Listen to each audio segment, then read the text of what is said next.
All right, gentlemen, moving on. We got an NFC North matchup here. It's a good game. You got bragging rights right now. You got the Green Bay Packers, 1.5 point favorites, going to the Minnesota Vikings. And these teams, this is week one. They don't play again until Supremacy. week 17. So this Supremacy. game sets Love it. on who is the team to beat and Supremacy. who's the favorite. And so I'm going to go the Minnesota Vikings. I think the Green Bay starts off slow like they did last year, and I think the Vikings have an itch to scratch. They want to be that team to beat. They got this new head coach. They got rid of what they thought was their bad seed, and they're ready to go. They got these weapons, and they want to use them. They want to be that team.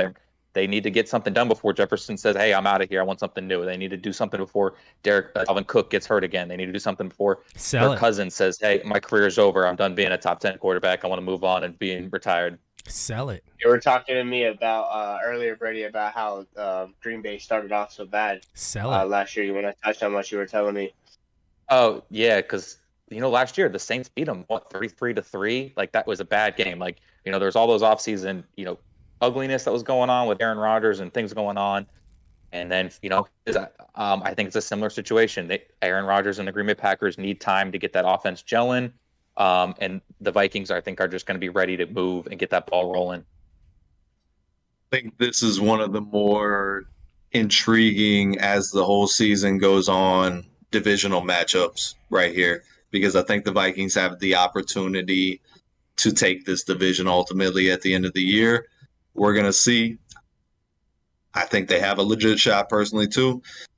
But I'm going Packers. I'm going Packers because of the duo at running back. I'm going Packers because the continuity with the play calling and Aaron Rodgers. I get what you're saying about the lack of continuity with the receiving core, which is valid. You're absolutely valid in that. And then the defense on the other side, legit 3 deep at corner, 2 legit safeties, D-line, your possible rookie of the year as well, mixing him in with the rest of that D-line that they have. Their linebackers are quick and fast. Like, I like Green Bay's defense. I like what Minnesota's doing. I love the 3 receivers. I love Cook. I like Cousins. I think this offense is going to give Cousins the opportunities to do even more. Probably for the first time in his career, it's going to be we're going to hand you the keys, and it's going to be a pass-first team. Zimmer's moved on. O'Connell's in from L.A., and he's going to spice some things up on offense. I think it's going to be a really close game. I won't be surprised if Minnesota wins, but I'm gonna stay on the side of the Packers. I'm gonna go Green Bay. Like what both you guys are saying, for sure. Great arguments on both ends. I'm going Minnesota. I'm going with Brady. I think that they inched their way out of this. I'm going with the obvious pick with with Minnesota winning this by a field goal. Typical Minnesota game. We saw it all last year, coming down to field goals. I think it's 31-28. Minnesota takes it. But with that being said, I don't like either of these teams. With all the talent and the high-powered offense that the Minnesota Vikings have, they have all this talent and no show. The closest they've come with this team to winning the big game, Case Keenum was the quarterback, and the Eagles embarrassed them in the NFC Championship game, 35-7. I don't like either of these teams. I don't see a lot going for either of these teams, so I don't want to say too much. I don't want to dive into too much, but I think that Minnesota inches them out at the end of the game with a field goal. Wow, you're crazy. Wow, I think you're nuts. I think we're talking about the Green Bay Packers here. Have you got? Does anybody go online? Does any one of you guys besides Charlie watch the top 100? Aaron Rodgers is number 3 on that list. Anybody? Did anybody know that? The top 100's it's out. And Aaron Rodgers 3 interceptions week 1 last year. And Aaron Rodgers is number 3 on that list. Number 3 on the top 100 voted by his peers. I bet you if they ask him, what do you think? What do you think? What do you think? Come on, man.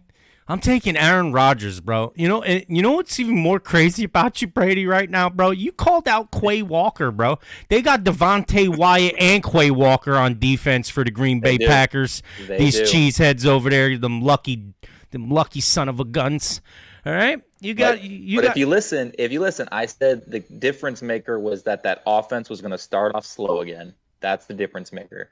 That's what you think. I fully well believe that Green Bay Packer defense is elite. I fully well believe that front seven is scary. Right, and no, I think that Quay Walker is going to be defensive rookie of the year and make splashes and be a headache. But all right, so that's why I'm taking Green Bay. Plus, they got Aaron Rodgers as number 3 in the top 100. So I just think no matter how slow they come out of the gate, I think you got Aaron Rodgers, bro. Look, y'all got homework, okay? Nick, homework. Brady, homework. All right, I want y'all to go watch Aaron Rodgers get number 3 on the list and watch him throw this ball through 3 defenders. Watch him throw the ball right over what's his name's from the Browns, bro, right in the nook, bro. Like, dude, I mean, I'm bro, he was a blanket. He was a blanket on him. Huh? Who caught the ball? It was Devontae Adams caught it. Devontae Adams caught it. And he's gone. So no one no one else is going to catch that ball now. You're telling me nobody else is going to catch it. Believe it or not, the Green Bay Packers have won games with Aaron Rodgers without Devontae Adams. So you're telling me there's not ideal, but he's been able to find other options within whoever they're throwing out there. And I mean, Eddie's right. Put him, his top 3. You know where he's right next to? Tom Brady, which was another quarterback that's taken less than supreme talent, sometimes no-name type of guys, and made them into household names. Bro, they've always had he's that type of guy. Bro, I want y'all to go. Exactly. And his Green Bay defense is top 5 potential. I mean, we talked about it on our top 5s and you stuff. Will cringe. You will cringe. That running game's not going to come out greasy. Like, that thing's going to be – that's going to be there. Listen, even if it's going to be a dogfight, you watch. You go on YouTube, and what your homework is to watch him have his peers tell you about how dirt diggler he is when he's throwing that ball in between windows that don't exist to anyone except Aaron Rodgers. Week 1 last year. Hey, dude, bro, we don't never What happened last year is last year. Defense, though. Saints defense legit. Last year. Minnesota. Fair. I don't know. All right. Offense much better. You're right. Offense crazy scary. Hey, look, it's unknown waters what he's gonna look like without Devontae. All we remember is Devontae for quite some time, bro. But I'm telling you, man. For sure. I'm telling you, bro. I'm telling you, man. Telling you guys are crazy for going against A-Rod, bro. You went against A-Rod, bro? It's Aaron Rodgers is a safe bet. You went against A-Rod, bro? Hey, Aaron Rodgers is absolutely first ballot Hall of Famer, top great guy, and he can make anything happen with anybody. But again, I made my points, and I obviously see where you guys think that Green Bay is going to win this. They're a great team, and they're led by the best quarterback in the league. It's hard to argue against that. The man. This is only. The man throws no interceptions like ever. So this is only the second game we've been split on, so that shows just how tight this one particularly is. I think too that we both are. It could go either way. Odds like that, and we're all thinking it's going to be a close game too. So this thing legitimately should come down to whoever scores last. Yeah, but I'm not publicly coming out and going against A-Rod. Smart.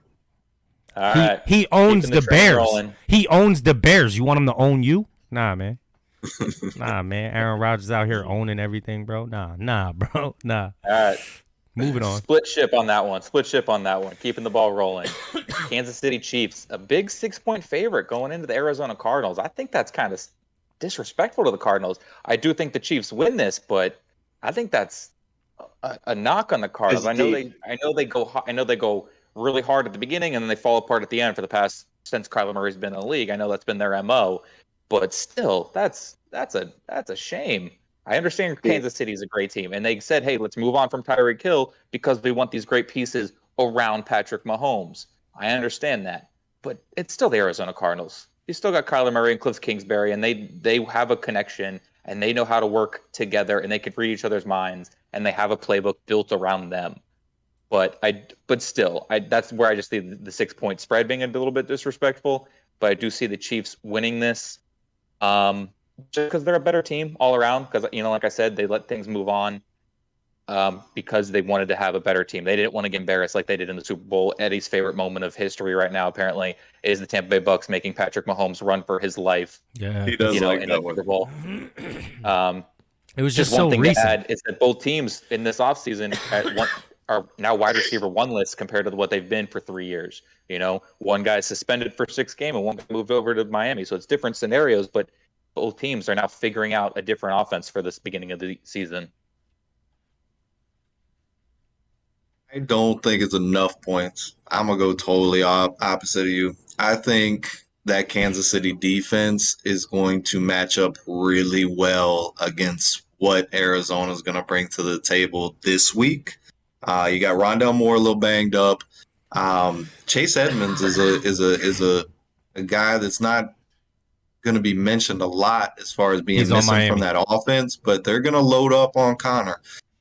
Okay. You're missing Hopkins. Okay. And then you're going up against the Kansas City Chiefs offense. Not okay. It's just not okay. I don't think they have the dogs to keep up. I like Hollywood Brown coming over. He's been banged up the whole preseason, not to mention runs in with the law. And then you're going to trot out AJ Green, who's playing for the second decade of his career. Not scary. I like the tight end position with Ertz and McBride. I like Kyler, what he can do with some things, but ooh boy, that Chiefs defense, I like it a lot. I like it a lot. Corner's kind of suspect, but they're really not going to have to cover anybody crazy talented in this game, and they're going to get after Kyler Murray. You talk about Chris Jones, 6'7" in the middle, and Eddie brings it up all the time as being the Achilles heel for Kyler Murray. It's hard enough seeing over the offensive lineman. Chris Jones is a specimen of a football player, and he's huge. He's huge. And the guys they got coming off the edges, some of them have underperformed. You bring in the Karlaftis kid, which is Eddie's Rookie of the Year pick. Fantastic. Low liar. I like it. You bring over Reed to replace Matthew in the secondary. I think that's maybe even an upgrade because he's younger. He's just as talented, I think. And I think the Chiefs, I like it 31-17. Okay. Charlie said everything that could have been said about this matchup. I got KC 34-27 Arizona. So you think it's going to be close? All right. Yeah, I'm going Chiefs as well, man. No D-Hop. Record shown that it's they're not as good without him, even though they got Hollywood Brown. I don't know if you're gonna get that continuity immediately. You got everybody coming back with the Kansas City Chiefs except Tyreek Hill. You got a couple acquisitions. You got a few that I really like Sky Moore. I think is like one of them guys that like we're gonna be talking about potentially in that Tyreek Hill type of mode. Yeah. I mean they signed Juju. They signed a couple guys too, right? Vlad Scantling. Yeah, Scantling. And Sky Moore, and then you already said yeah. So I think Scantling fits perfect. I think Sky Moore is. I mean, because bro, like when they get into a situation, you're gonna have Kelsey. Like Kelsey's gonna be out there helping everybody out. I mean, Kelsey's gonna make this work. I see that being the situation and a determining factor. And plus, like Charlie was saying, I love the Karlaftis kid, man. I'm super duper, and then Trent McDuffie out of Washington they drafted. I mean, just you take a look around, and things start to look maybe in a good direction offensively for them, where we were like, wait a minute, they're going to struggle. They might have a problem. This could be an issue. I don't think so. I think realistically that it's going to look good for them.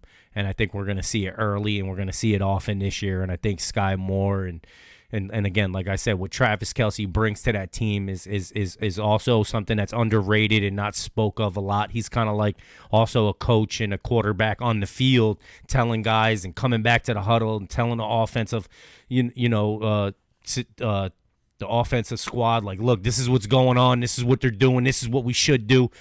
Yeah, I mean, that's huge. They still have that. I mean, Tyreek Hill missing is gigantic, but I'm going Kansas City Chiefs here because I think they're not gonna. I think offensively they're not gonna miss a beat. And then the Carliffs kid, I really like. I think he's gonna jump off, man. I think we're gonna see something here with this kid. I like Carliffs.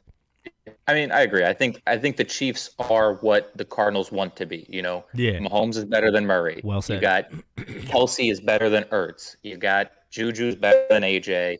Vlad Scantling's better over the top than Hollywood Brown is. So everything that the Cardinals can throw at you, the Kansas City just has one step better. And I do agree with Charlie. That Kansas City defense is better than the Arizona Cardinals defense. So, but I do think it's going to be a fight. They're good teams, and so we'll see where this game takes us. But everyone's KC across the board. KC, it is. It's hard for me to go Arizona, and I've liked Arizona the past few years.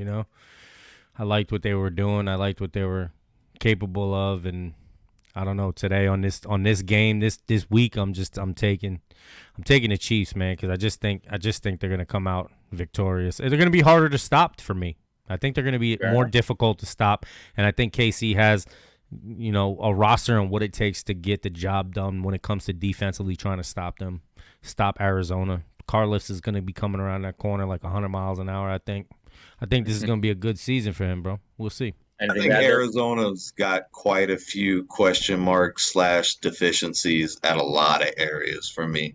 I'm not sold on the Cardinals being even as good as they were last year. Okay. It's a tough sell. And I think I think Scantling Valdez is going to be like what Sammy Watkins was when he first got to KC. Burner, deep threat, kind of guy that you're not paying attention to Take until the top off. Mahomes hits him on a rope and he's gone. That's what he was in Green Bay, and I don't see anything stopping him in KC. Yeah. Taking the top off. And that coaching staff with Andy Reid is far superior. Bieniemy's still there calling plays. The D coordinator, whose name always escapes me, still's there. Like, just they're way better. They're way better. Yes, they want to win. That. Oh, getting a little saucy on me. Freezy. Brady, no. I was gonna say, they still want to win. Brady, they still want to come win. They back. still want to be that AFC team. So that's where I absolutely agree with all those coaches and people that you listed off. I think they're coming back with a chip on their shoulder. They understand how good that division is going to be, and they got beat by the Bengals last year too. So it was ripped from them. I think they were kind of expecting after that crappy start, and everybody was kind of knocking them down. All right, watch when we get in the playoffs. We're going to be right back in the same spot, and it didn't happen. I think they finally got a little bit of motivation for them too. All right, I like it. Keeping it going. Another statement game here, and over in the AFC West, you got the Las Vegas Raiders going into the Los Angeles Chargers. Chargers are a 3-point favorite here. This is a tough game, but for me, the big difference here is Herbert with those wide receivers. It is a tough game for the Vegas corners to handle, I think. And Herbert's a 5K passer, and the Chargers want revenge. That's another thing. They got knocked out because they called a timeout in overtime against the Raiders, and the Raiders go over to the playoffs, and they don't. All because of a timeout. They're like, no, we're not a bad team. We are a good team. We're making this happen. We're trying to fix our defense. But yeah, for me, the big thing is I'm questionable on those young corners that Vegas has against this passing offense. Elite passing offense. Still can't buy Chargers. I still can't buy Chargers. I'm more buying on Herbert now. I'm in on Herbert, but Chargers. Thank you. You got to prove it to me. You're right, but they gave the game away with a timeout. They did. Like They did. it's more like that coaching thing. And I was kind of high on Brandon Staley, but when I looked back at the season, And it was always exciting seeing them get these fourth downs. They went for it more than anybody else, and they were converting them in 2-point conversions, and the offense looked so good. But, like, why were you in all of these circumstances? They let so many games go that they were way better than the team that they were facing. So, objectively, I got to take a step back and say, where is the deficiencies coming from? Because there's plenty of talent there. You know, you can not like Mike Williams and Keenan Allen, and I got pros and cons against both of them, but you got to love Eckler.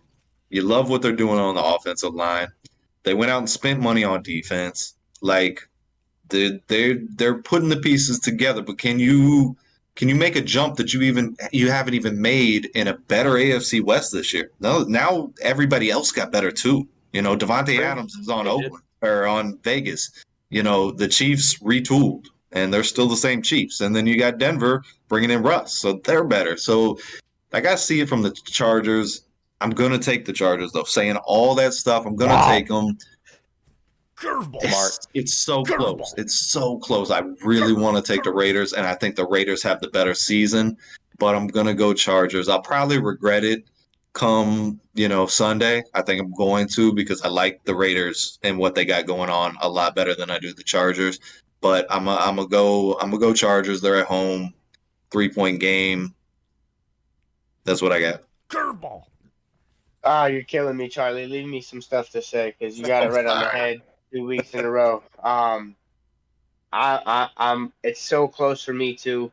What Brady was saying, I think that Vegas's secondary is really going to struggle with all these pieces.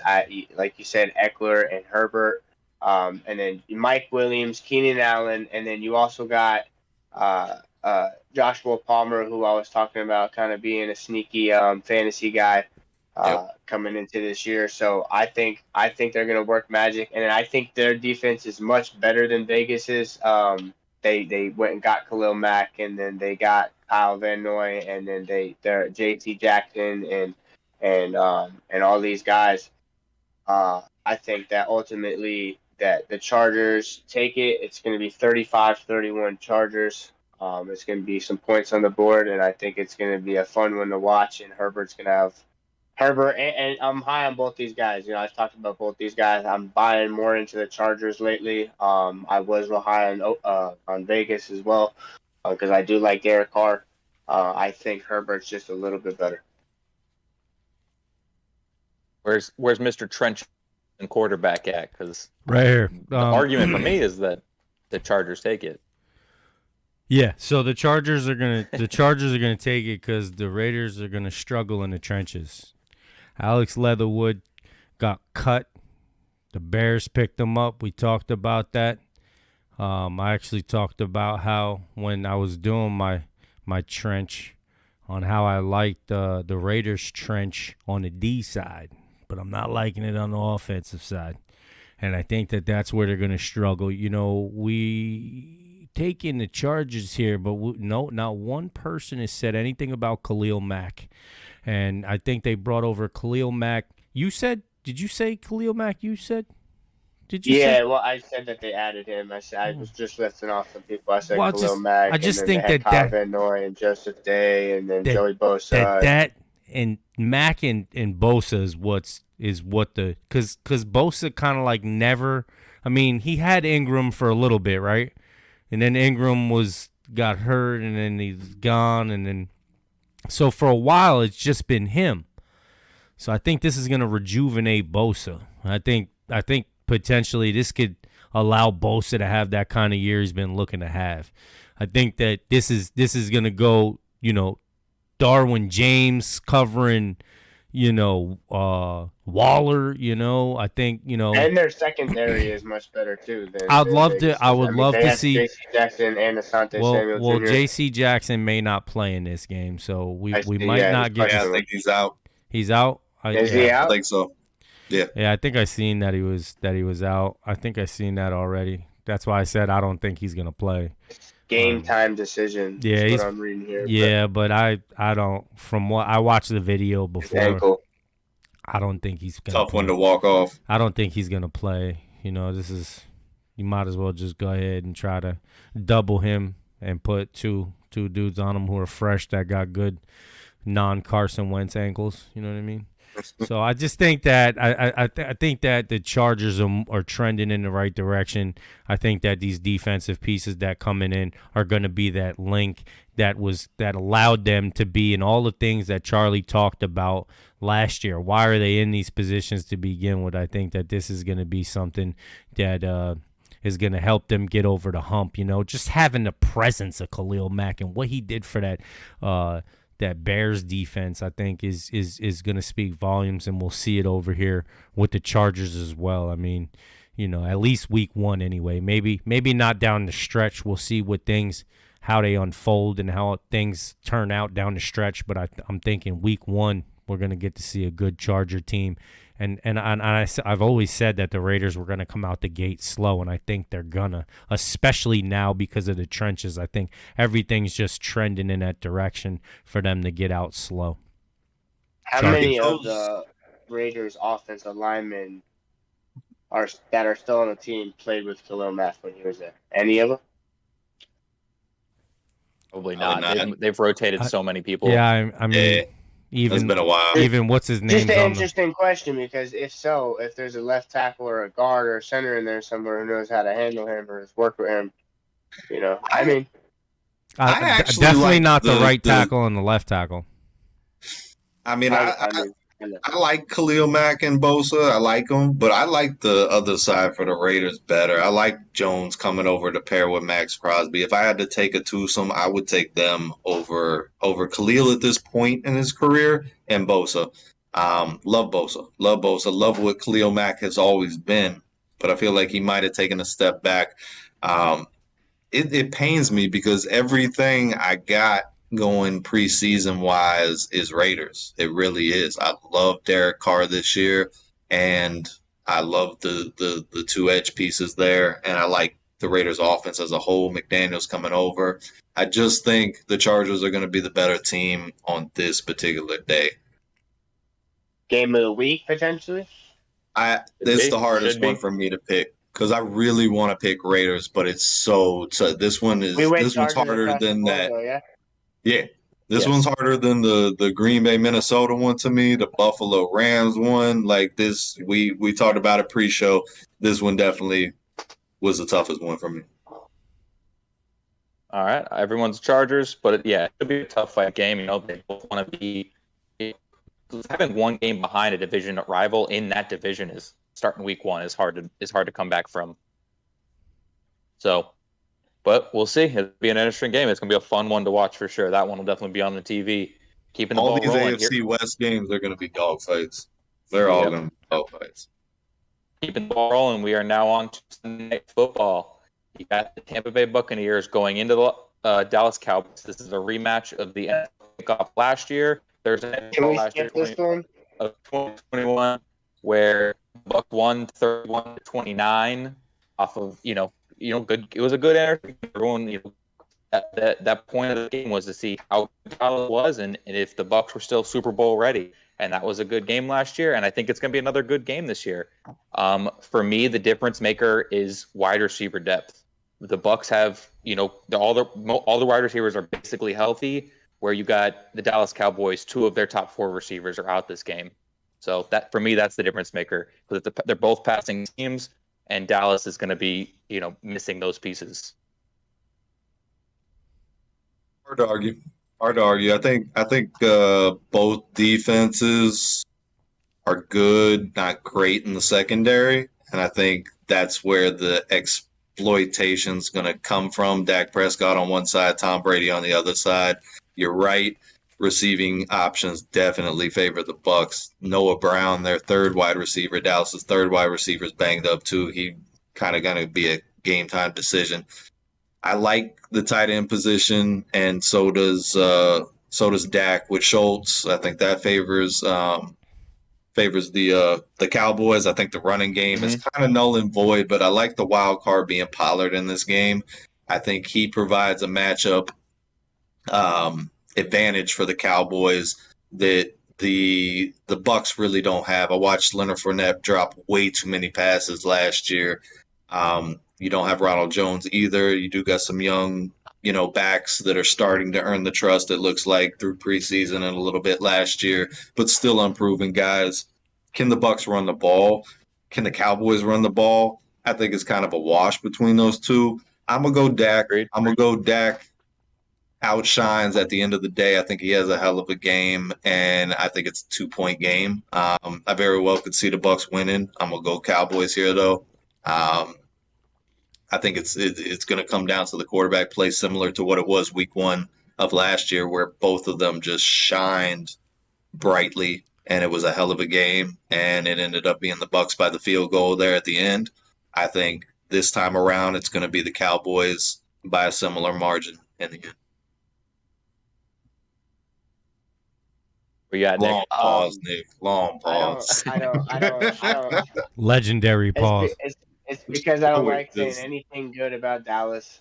We all know that. I have them winning this game, 35-27 by a touchdown. They won it Wow. last year. If you go back the year before, first game of the season, I believe was Bucks Cowboys, and Cowboys Yep. got them by a touchdown. No. Right at the No, end. no. Field goal. No, Bucks won Bucks won. 31-29. Opposite. Bucks won Okay. 31-29. 31-29, so by a field goal. Barn burner. Um, I think it's going to be a similar matchup. I think it's going to be another shootout type of game. I don't think the receivers being out for Dallas matters much, kind of like what Charlie was saying. I think, Dallas, Charlie was saying about Tony Pollard. Tony Pollard, I think at this point, Zeke is just more of a compliment rather than a top 5, top 10 running back in the league. I think Tony Pollard at this point in his career is a better running back, more exciting to watch, and I think he's going to be the factor in the game as well. Like, I don't think either team is going to shine on the ground and get a lot of run game going, I think, but when it does happen, it's going to be Pollard, whether he's catching it at the backfield or running it into the outside.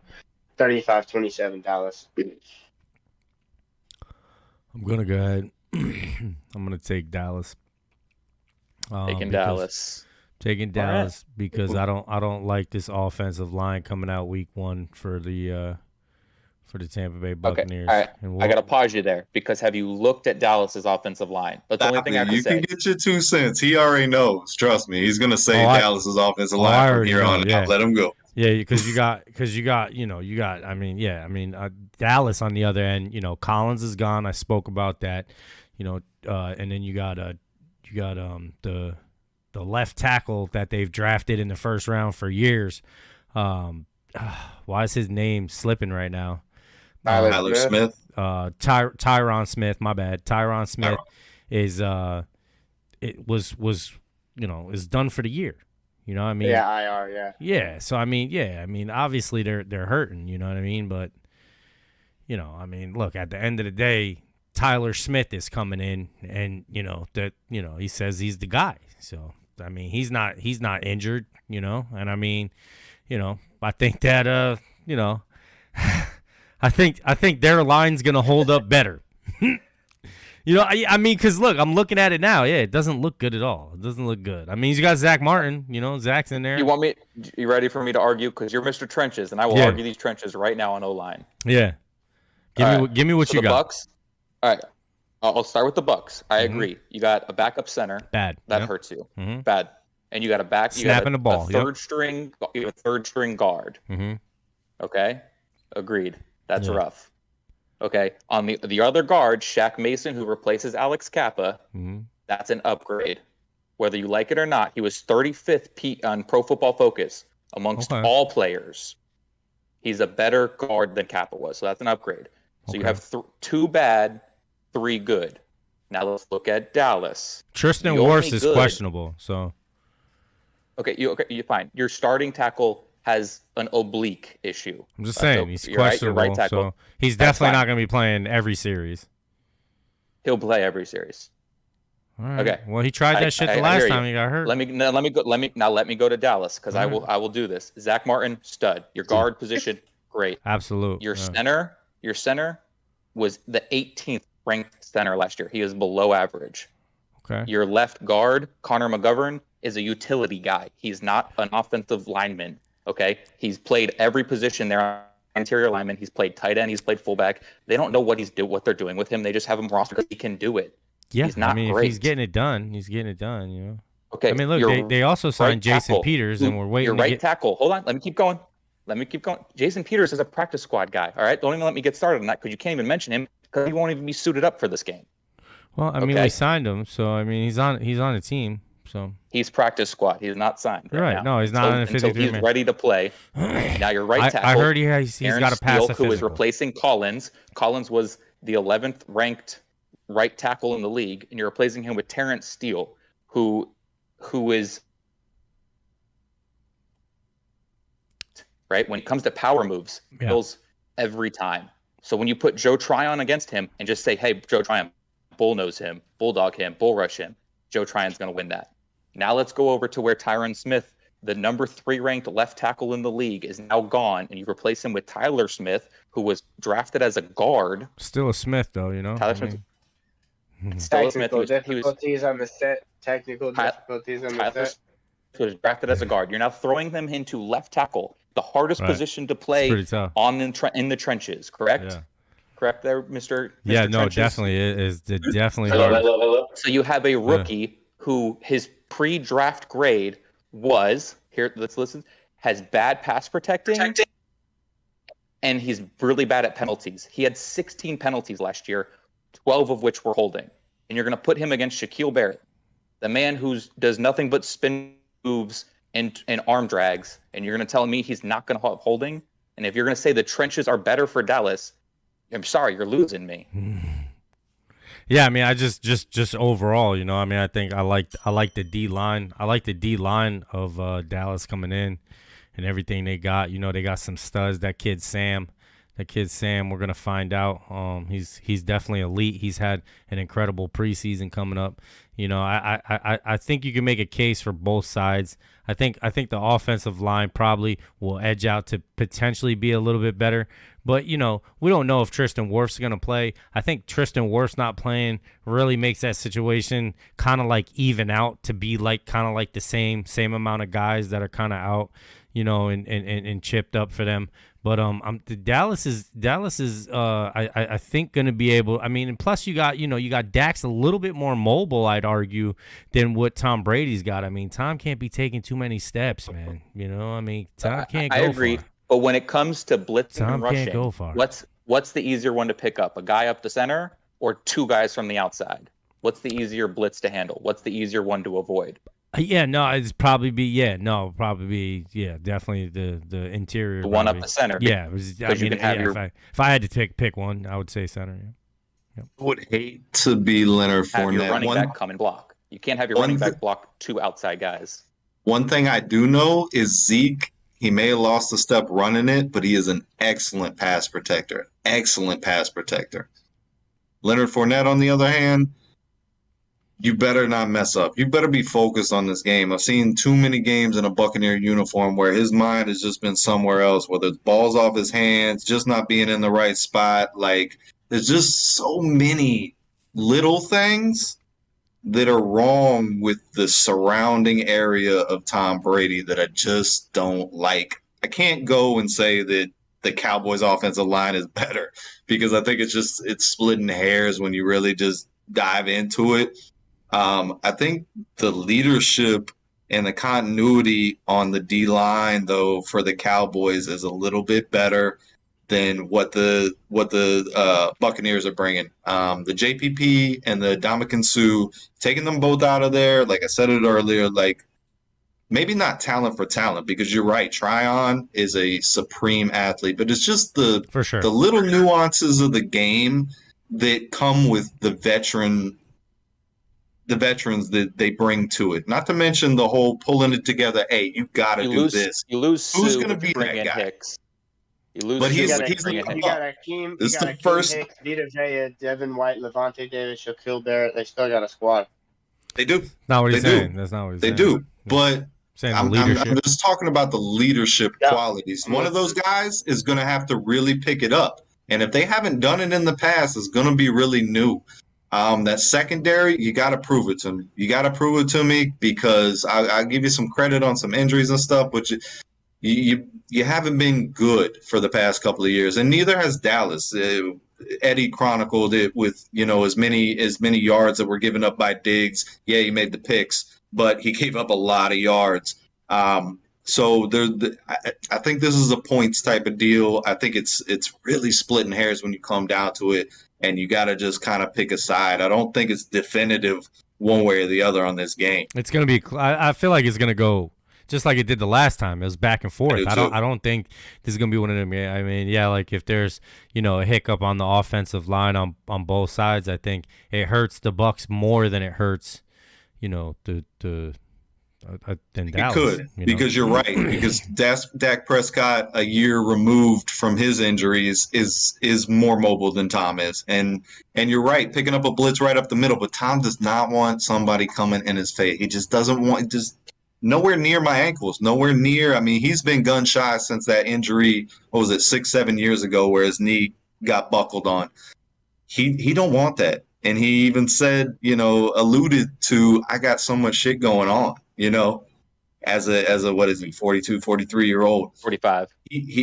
Jesus Christ. Yeah. Like there is a road, there is an end of the tunnel for him. I do believe it's this year.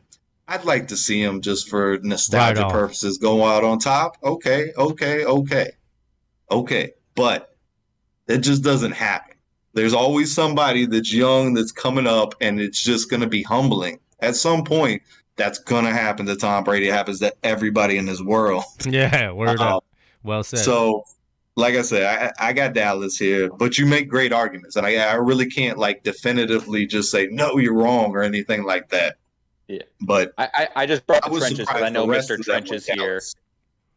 Yeah, I just brought the trenches argument because I know Mr. Trench is here. Yeah. I know somebody was going to mention all the injuries the Bucks had on offensive line, and you're just completely overlooking the fact that they only have one remaining guy from that offensive line that knows what they're doing on Dallas. And that's Zach Martin, who is in year 9. Zach Martin's in year 9. That's an aging dude. I know Donovan Smith's another, I think he's year 9 as well, similar boat, but still, he's one of, 3 good guys versus one of 1 good guys. Very much so. No, your argument's right on tap. It's just Dallas is more of a run-first team. So, I mean, I think that they're kind of built strategically better in this particular type of situation when you talk about offensive lines. It's a lot easier to run block. Now, obviously, Tampa's run defense is superior. But, Tom Brady, you got to set up that play-action pass for Tom. And if you're missing assignments and stuff like that, it's not going to take much for Tom Brady to just get wiped out at 45. It's not going to.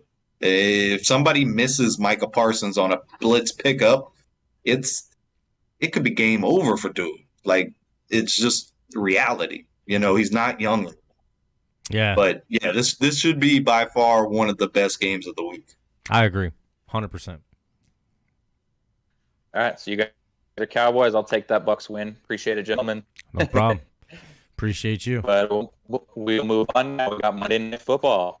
You got Russ with the Denver Broncos now going to his old home, the Seattle Seahawks. Denver's a 6.5-point favorite. Russ in return, but I just don't see enough of a threat there in Seattle to slow down this Broncos team. The Broncos remind a lot of when Tom Brady joined the Bucs. They were full of stars. They just didn't get to shine because they were a mediocre team overall because they were downplayed by quarterback play and their record didn't show.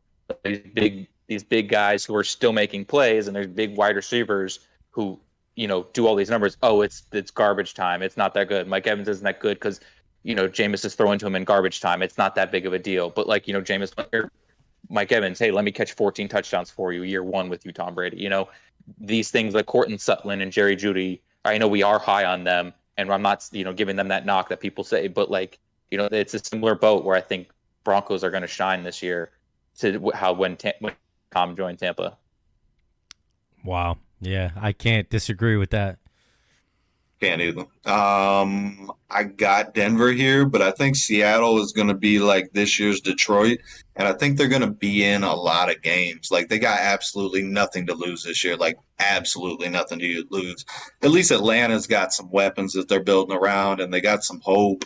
You know, some of these other lower tier teams, they have a little bit of glimmer of hope and stuff like this. Like Seattle legitly knows that quarterback is not on the roster. They're not going to trade for one. Like, this is what we got, and it's not good, and we know that. Yeah, we got DK. Yeah, we got Lockett. But that's it. You know, we're going to try out all this young talent. And I think they're going to be scrappy. They're going to be in every game. I think it's going to be really tough environment for Russ to go into. They're not going to be mean to him, but they're going to be fucking loud. They're going to be loud. They're going to be 12th man full effect Monday night. I think it's a 19-16 game. Russ gets out of there with a victory, but it's by the skin of his teeth. Wow. Wow, I like what both of you guys are saying. I'm a little opposite. I got Denver 34-13, running away with it. To complement what Brady was saying about how they're going to shine this year, I got Judy catching 2 touchdown passes this game. Sutton over there maybe catching one himself, you know.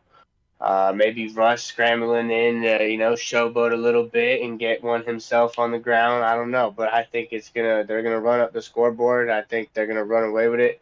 And they're gonna be that much better because of Russell Wilson and Jared Judy's finally got a guy to throw him the football, and Cortland Sutton's got Russell Wilson throwing him the football. I like what they're doing on the ground too. And then Russell Wilson just adds to that. I know he hasn't been as much as a threat on the ground as much in the past couple of years, but make no mistake about it, he can still move. Defense-wise, I like Denver as well. Seattle, I don't know if it's enough. They definitely got some good pieces and plugged some pieces in, but I don't think it's enough to stop this Denver team. Where you at, Ed? I think it's tough to pick Seattle here. I think it's tough. You know, that quarterback play. You know, I mean, I feel like maybe it goes both ways, right? Russ wants to prove him wrong, Pete wrong, and then you got Gino trying to prove Pete right. You know, there's a lot of proving trying to go on that day. You know, I mean, you got some things, man. Abraham Lucas on Seattle, offensive lineman being drafted, had an incredible preseason. The guy's balling out of his mind. Up against Bradley Chubb. You know, I mean, you got Cross, coming out, getting drafted, landing on Seattle, left tackle, looking really good in the pass block. But and then on the other side of the ball, you got Bo Mafe, looks real good. Had a really incredible preseason. I mean, you got some guys over there, Traquan Woolen, 6'4" DB coming out, looking real good in his preseason debut here. But, outside of that, it's really hard for me to disagree with what you guys are saying. I mean, Denver's, had some good strides last year. Surtain looked really good in their draft pick. Javonte Williams came out. Arguably, a lot of guys are talking about, and saying that Russell Wilson's going to help him be the leading rusher this year on a Denver team in which, he got 1,000 yards almost last year, and I mean, it's hard for you to see it any other way when, you couple in with the defense and, like you guys were saying, Jerry Jeudy's back now, healthy, completely healthy now. And you got some acquisitions to the squad now to help out Javonte Williams and make things a little bit easier for him. And, it'd be nice Cinderella story here. You picked the Seattle Seahawks to get a dub. Nice little Cinderella story. But, I'm not here for happy endings. I'm taking the Denver Broncos. Yeah, I like Charlie's comparison of the Seahawks being like the Lions where they're kind of fighting by the grin of their teeth stuff. But I can also see at the other side of the board where they tank for a quarterback because they want something to give DK Metcalf before he loses his wig and wants to jump ship, Yeah. So that makes sense. That makes sense. I think they're going to have to try to tank though, Brady. I think they're legitly bad. You know what I mean? Like they're Yes. in the areas where you need to be good, like quarterback. They're bad. They're bad. They could be the worst quarterback situation this year with Geno, and it doesn't matter if Locke was in there or not. But I think at the end of the day, I could definitely see it going, you and Nick's way, where it's just Denver and they're just showing out and it's just looking just beautiful. I don't know if Denver's going to quite be there week one in that environment, in that situation.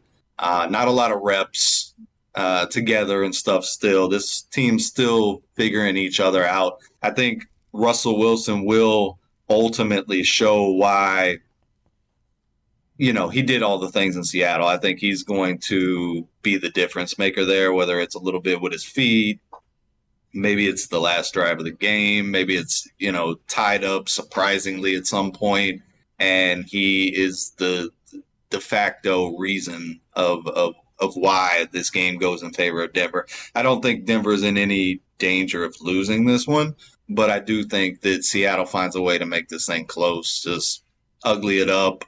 Maybe some things just happen just because it's a hostile environment, and these are all new pieces together. Plus, the coaching staff for Denver is unknown.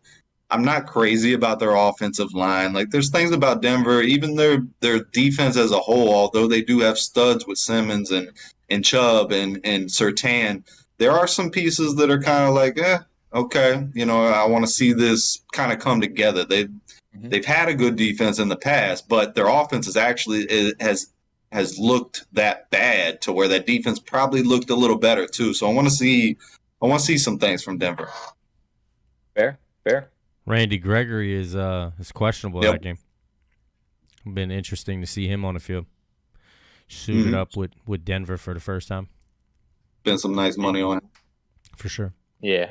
I mean, I also like, no one mentioned that Noah Fant, great tight end that, was over there with the Broncos forever, and he was helping carrying that offense with the backup quarterback now over there in Seattle.